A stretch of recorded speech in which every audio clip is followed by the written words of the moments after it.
Well, it's been a cold and thirsty week for Johannesburg residents as taps have run dry. Rand Water has completed its 58-hour major maintenance in its infrastructure. Some Joburg residents are still scrambling for water. Meanwhile, in Limpopo, water scarcity is also a major issue. During Friday's presidential imbizo, it was a major point of discussion as residents raised their frustrations over lack of clean, drinkable water. I'm now joined by reporters Moloko. He is in Molechi, a village in Limpopo province, and Manqoba Mchunu is in Joburg. Good morning to both of you. Manqoba, let me start with you. Residents have been left frustrated in the past couple of days. Tell us a little bit about what you saw and experienced on the ground.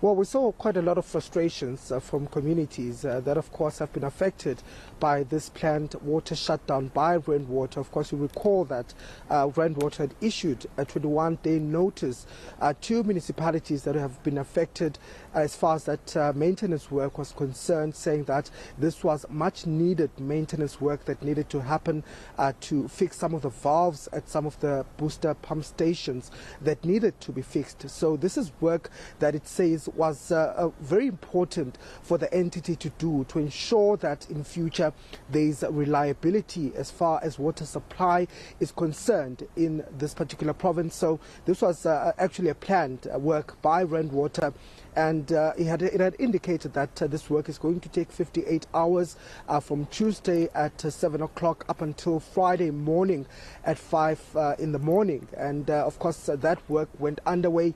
And of course, we had spoken to municipalities, the Joburg Water, saying that they had made, plans as far as the outages are concerned. There were over 100 suburbs that were affected by this water outage. And I think by the second day of this shutdown, that's where we saw, in fact, the impact now starting to be felt on the ground by residents, more especially those in high-lying areas who had experienced, low pressure of water. And as the days progressed, of course, the water then did not come out of the taps. And this is because some of the reservoirs as well as towers had run empty due to this maintenance. And of course, what Joburg Water has been saying is that this is part, of course, of what is happening as far as that maintenance is concerned. They are expecting that there will be water shortages because some of the systems had to stop pumping due to this major upgrade that was taking place. But I can tell you, Abigail, that many of the residents are still feeling the pinch and the impact of those water shortages. There are several areas in Johannesburg that are still without water, and one of those areas is Northgate here in Johannesburg, as well as parts of Auckland Park, Sophia Town, Mayfair. Those areas are still affected, but also greater parts of Randburg have also been hard hit. In fact, we're told that even this morning, some of the suburbs in Randburg still don't have water. It's been quite a frustrating few days for residents, many of them saying that they had been hoping that there will be water tankers that will be stationed, or they will be roving around their communities. But we didn't see that on the ground because in some of the communities that we went to, what we did see were just water tanks that were placed at some of the strategic points, petrol stations, also at critical areas like schools, hospitals and police stations. But the accessibility to those tanks has been a problem for many people, especially those that don't have vehicles,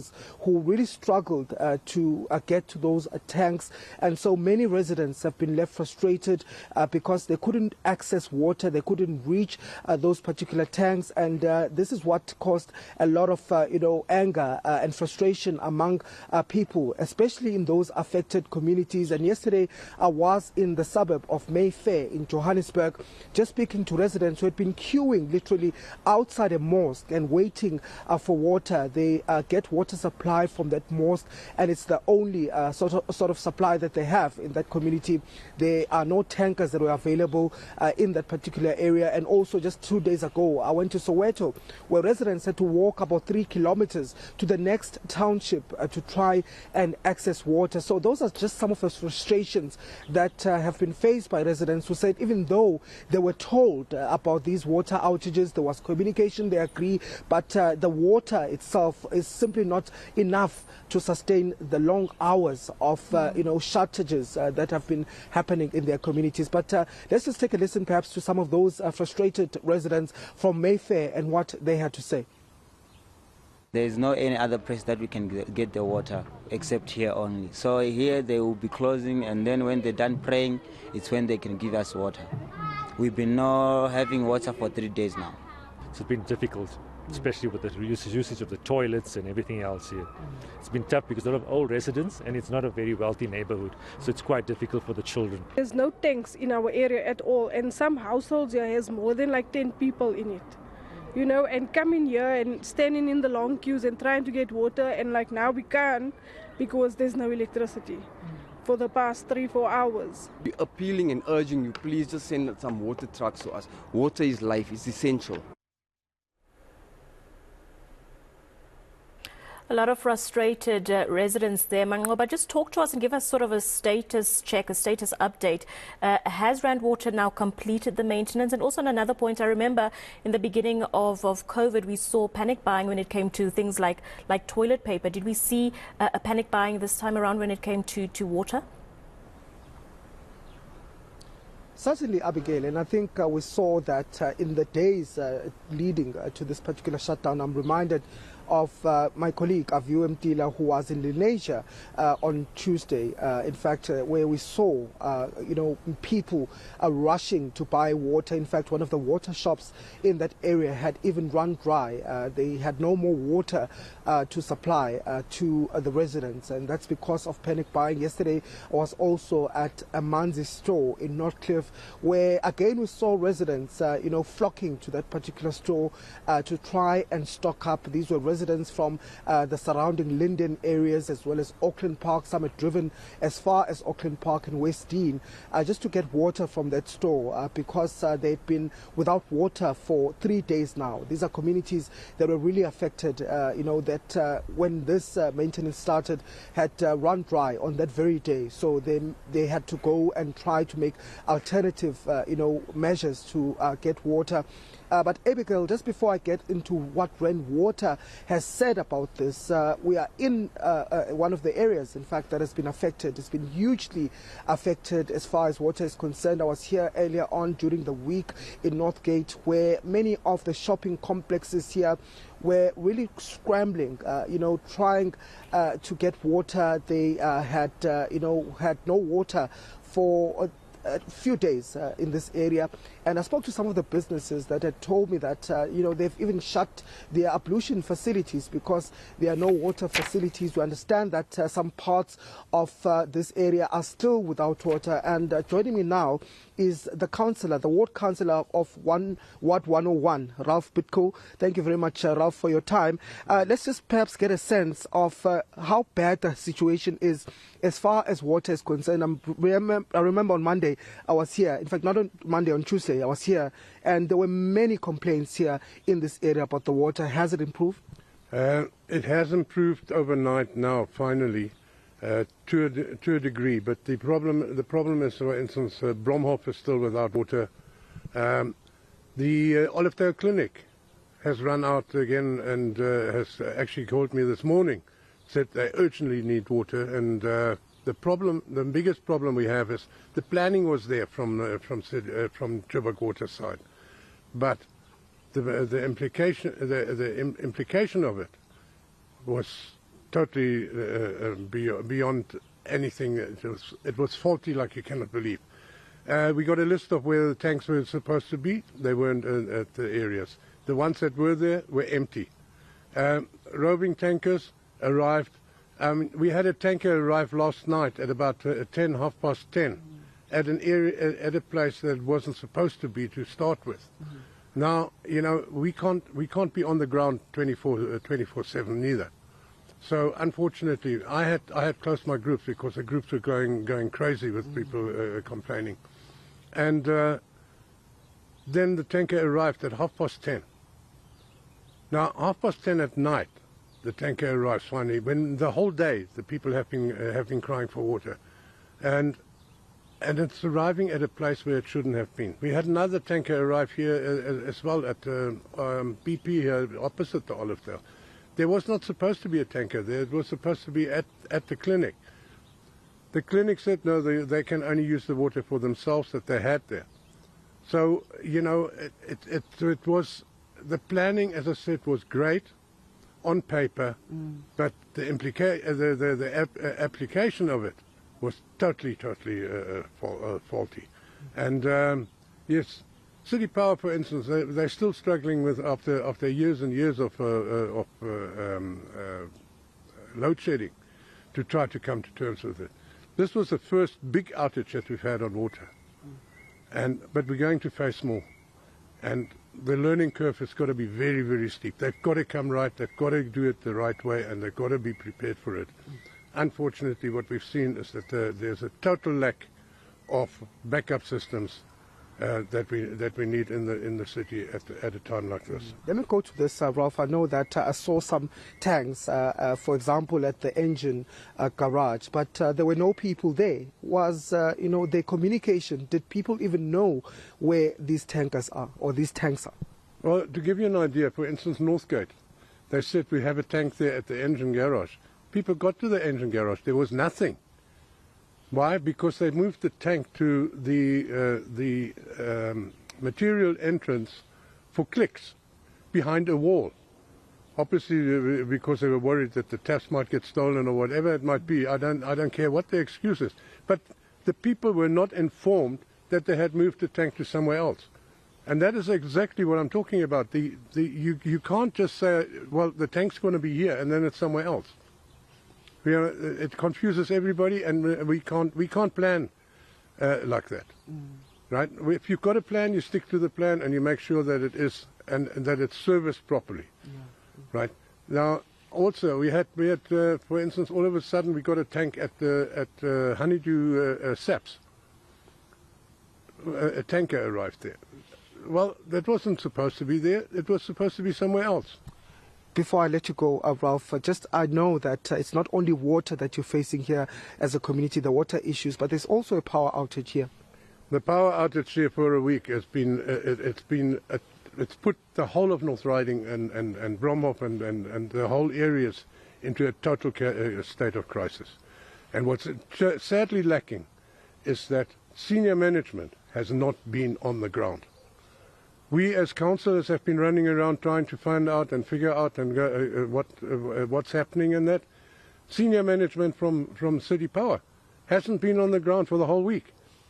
Right? The regional manager, I had a major fight with him this morning.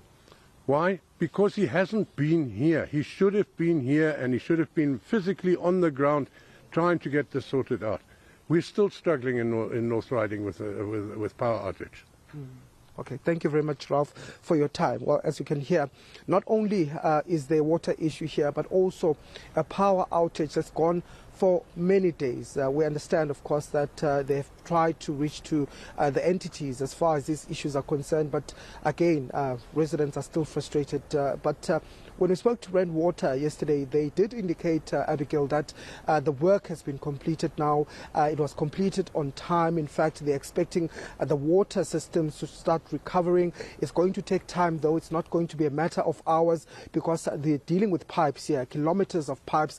There's pressure that also builds up on those pipes. So they're expecting the water to start recovering between 5 and 14 days. So that means that many people might still find themselves without water running from their taps. But perhaps take a listen to what the spokesperson of Rand Water had to say about this.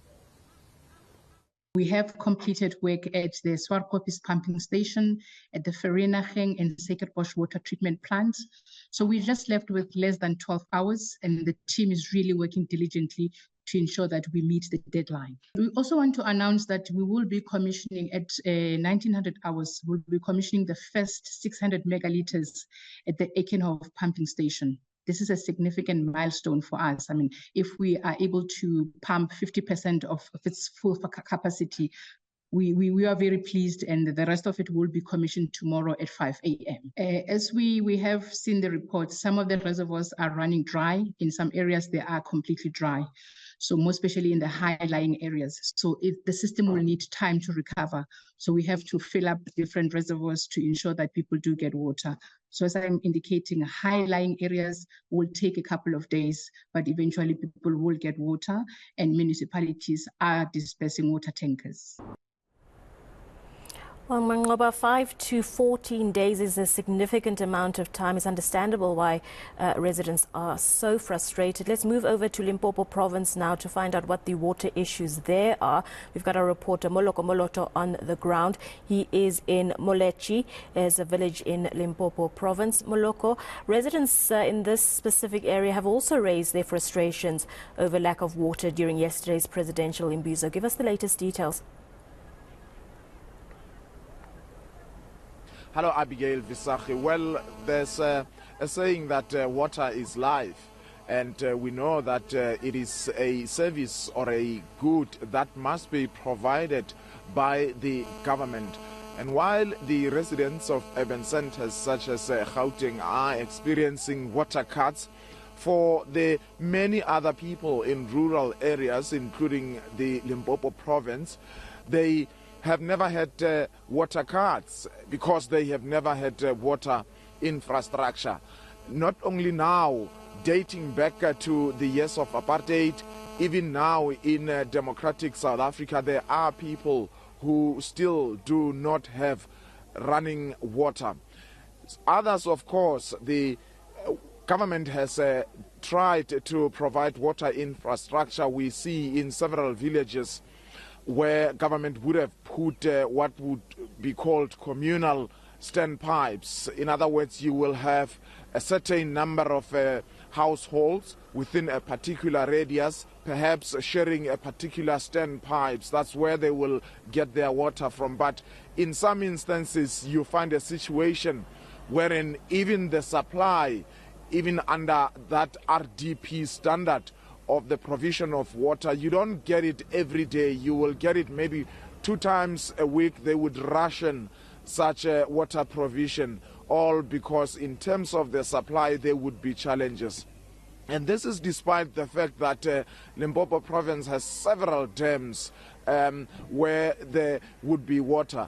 And even when you're not talking of challenges such as drought, even when there is enough water in the Dihuop dams, for instance, in the Nandone dams, Fleckbushielo dam, people would be living very close to those dams. They would be looking at that ample of water, but they would still not be able to get water because infrastructure either doesn't exist or it is not sufficient enough to be able to provide them with water. In some instances, you have a situation where a dam is located or there are surrounding villages near that particular dam, yet there is infrastructure that is taking water from that dam, passing through those villages, going to urban centers such as Polokwane and nearby townships. Now, it's been a complaint that people in rural areas have been raising for many years.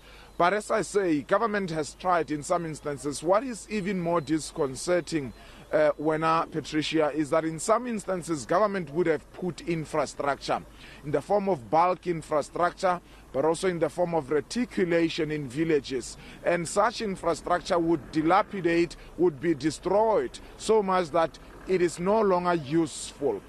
Now, those are the challenges that the people of Limpopo, some of them, are confronted with. And those who do not have infrastructure would have to rely on buying water. We know that not everybody is in a position to be able to afford, but because water is life, for them, they are compelled to utilize water to buy. We heard during an imbizo, a presidential imbizo that was called by President Cyril Ramaphosa in the district of Sekhukhune yesterday, a lot of people complained about water. They complained others that they are people living with disability. They don't have water to a point that they even have to utilize the grant money to buy water for survival. And there are projects that are being implemented across the province. They are delayed. Some of them, lots of money has been spent. You can talk of the Giyane bulk water project, where over 50 villages were supposed to benefit from water. Many years later, the prices or the costs have ballooned to billions of rands, yet people still do not have water. Deadlines have been shifted numerous times. Still, people do not have water. Of course, since his appointment, Minister Senzo Mchunu for the Department of Water and Sanitation has been visible, has been on the ground on many occasions in the various areas of Limpopo, working along with municipalities, working with the provincial government and the Lepelle Water Board, making commitments, intervening in many instances. We have seen him, as we were talking to him when he was visiting the Olifantspoort water treatment works. That is where there's a water treatment plant. They clean water there and they supply it to a few villages and also the other parts of Polokwane. And the intention there, according to the minister, is that they are going to be increasing the capacity of that particular water treatment works. Currently, it is yielding about 60 megawatts of water, and they want to double that. And the intention is that construction will have to get underway sooner or later. Now, there's an issue of the contamination of water sources, Patricia, the rivers, the streams, and oftentimes it is because you will have pharmaceutical companies, perhaps you will have mining companies contaminating these particular streams, but municipalities themselves, they are not doing their work. The minister is saying that there's about over 300 wastewater treatment works that are at a critical stage involving 90 municipalities across the country, and he has opened criminal charges against those municipal managers. Let's listen to Minister Senzo Mchunu talking about that. What has happened is that because we have revived measurements, that is in the form of the green drop and the blue drop, we now see that quite a number of municipalities don't meet these standards. Now, we would have issued warnings to them, escalating them to directives, and when we don't get satisfactory response or responses, we open criminal cases, because water is very, very serious. It runs your body. It is your life. It is my life. Well, definitely serious concerns there. Our reporters Manqoba, Mchunu and Moloto in Johannesburg and Limpopo respectively. Just an update from our reporter there is that Rand Water has now completed that maintenance, but it could take up to 5 to 14 days for water to be restored. So residents in Johannesburg are going to have to exercise a lot of patience there.